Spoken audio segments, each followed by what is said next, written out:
ایران اور اسرائیل کی جنگ پر آپ کی کس طرح کی رائے ہے؟ دیکھیے، ایران اور اسرائیل اور امریکہ کی جنگ جو ہے، یہ جنگ اس کو نہیں کہا جا سکتا. اس کو ایک ڈکٹیٹرشپ جو انگلش کے اندر ورڈ ہے وہ کہا جا سکتا ہے.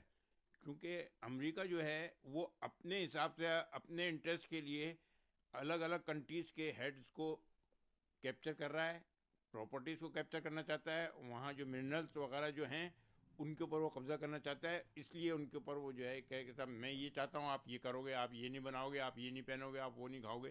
یہ چل رہی ہے ڈکٹیٹرشپ.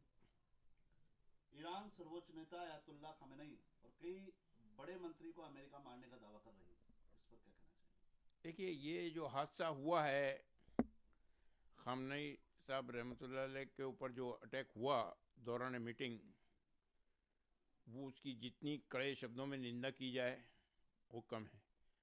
چونکہ دوران میٹنگ انہوں نے امریکہ نے اور اسرائیل نے مل کر کے جو اٹیک کیا، اس کے اندر ان کے ساتھ جو سینئر منسٹرز اور کلیگ جو ان کے تھے وہ مارے گئے، بے قصور مارے گئے، ناحق مارے گئے. تو ایسے لوگوں کو اوپر جب کیا گیا ہے تو ان کو شہید کا درجہ ملتا ہے. اور یہ اس سے پہلے جو ان کی خوبی ہے وہ میں آپ کو بتا دوں کہ یہ پروفیٹ محمد صلی اللہ علیہ وسلم کے خاندان سے ہیں، حسنی اور حسینی ہیں. اور اس خاندان نے کبھی بھی یزید کے سامنے کبھی جھکے نہیں. تو یہ جو امریکہ اور اسرائیل ہیں یہ یزیدی قوم ہے. حضور نے اپنی حیات مبارک میں نجدیوں کے لیے، نصاراؤں کے لیے، سب کے لیے فرما دیا تھا کہ کیسے ان کے ساتھ برتاؤ کیا جائے اور کیسے نہیں کیا جائے. تو انہوں نے یہ بے قصور مارا اور ناحق مارا.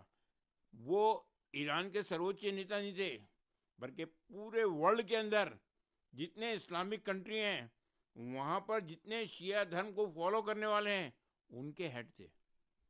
اس لیے پورے ورلڈ کے اندر جو پینک پھیلا ہے ان کی ڈیتھ سے وہ کم ہے. اور یہ کا سارا قصور امریکہ کا.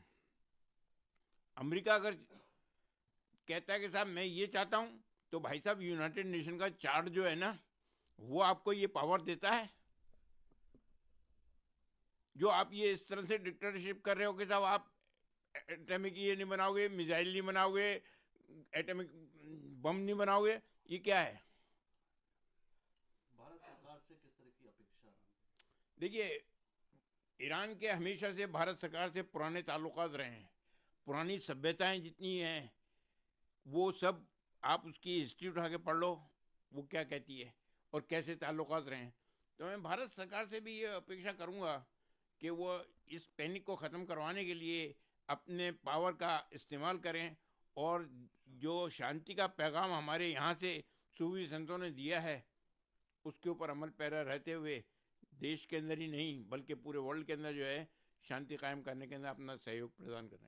آپ اجمیر درگاہ کے اسپریچل ہیڈ ہیں، درگاہ پرمکھ ہیں، آپ کس طرح کی اپیل کرتے ہیں؟ میں بھی اسی ٹائپ کی اپیل کرتا ہوں کہ جو محبت و اخوت کا پیغام میرے پردادا حضرت خواجہ معین الدین حسن چشتی رحمۃ اللہ نے دنیا انسانیت کو دیا، اور جب تک دنیا انسانیت اس امن و آشتی کے پیغام پر عمل پیرا رہی اس نے اپنے آپ کو ہر طرف ترقی کے دور میں مبتلا پایا ہے. لیکن جب سے دنیا انسانیت نے ان تعلیمات کو فراموش کر دیا ہے، ہر طرف دنیا انسانیت اپنے آپ کو اخلاقی تنزل کے دور میں مبتلا پا رہی ہے.